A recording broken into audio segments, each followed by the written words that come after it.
Saya pernah menulis di status Facebook. Saya lupa saya dapat di mana kisah ini. Saya mau membacanya untuk saudara.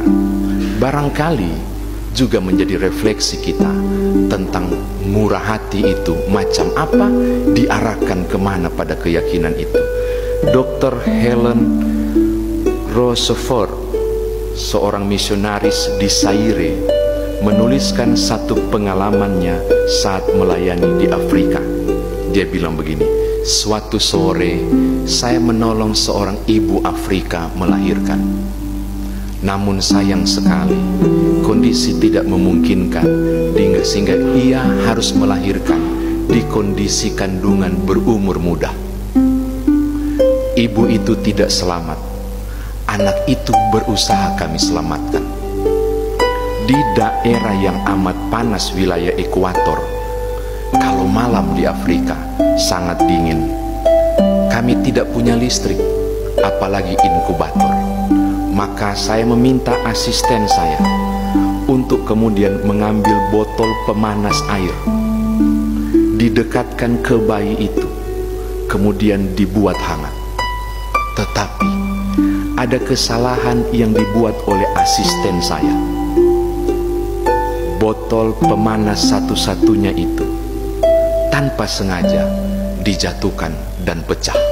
Lalu kemudian saya meminta satu-satunya cara, anak ini didekatkan di perapian dan dibungkus dengan selimut yang tebal agar malam ini dia dapat melewatinya.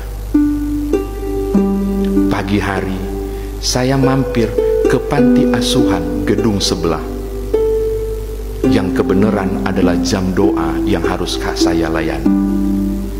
Saya menyampaikan kisah ini dan memohon dukungan doa. Anak-anak panti asuhan bersama para pengasuh bergumul dan berdoa. Seorang anak bernama Ruth tiba-tiba berdiri dan berkata, ini doanya saya baca ya, umur 10 tahun anak ini. Tuhan, kirimkan kepada kami sebotol pemanas sore ini. Bila engkau mengirimkan besok pagi, maka akan terlambat, karena bayi itu tentu sudah meninggal.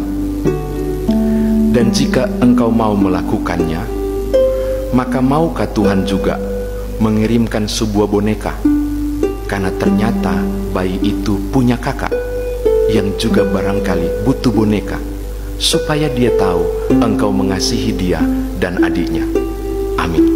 Dokter Helen tadi, dia bilang, saya tahu Tuhan itu maha murah, saya tahu Tuhan mampu melakukan mujizat, tapi saya tidak yakin Tuhan mau urus botol pemanas. Itu dia bergumul luar biasa. Dan benar Bapak Ibu, dia sangat terkejut ketika sore hari dia menemukan, waktu keluar dia mampir balik kembali, dia menemukan kotak besar berisi kiriman. Itu biasa, bantuan-bantuan selalu datang berisi kiriman. Dia kumpulkan anak-anak panti dan mulai membongkar kotak yang besar itu. Cukup lama.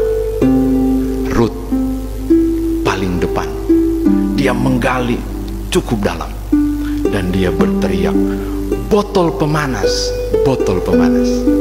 Dan dia tarik di botol karet. Bapak pernah lihat gak botol karet itu? Dia tarik botol pemanas, botol pemanas. Terus dia bilang begini, kalau Tuhan kirim botol pemanas, berarti kirim boneka juga. Dan dia cari, dan dia menemukan betul ada boneka di paling bawah. Dan dia bilang, Tuhan sudah kabulkan. Tahukah Bapak Ibu, korespondensi terjadi dengan pengirim. Saudara tahu ini jawabannya dari benua Asia, China.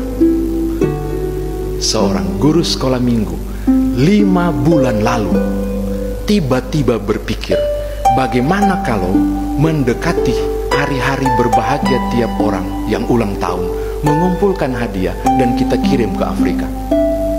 Sang guru sekolah minggu terpikir, saya punya botol karet pemanas. Dan dia masukkan. Tuhan telah mengabulkan permintaan Ruth 5 bulan sebelum dia berdoa. Saya mau bilang,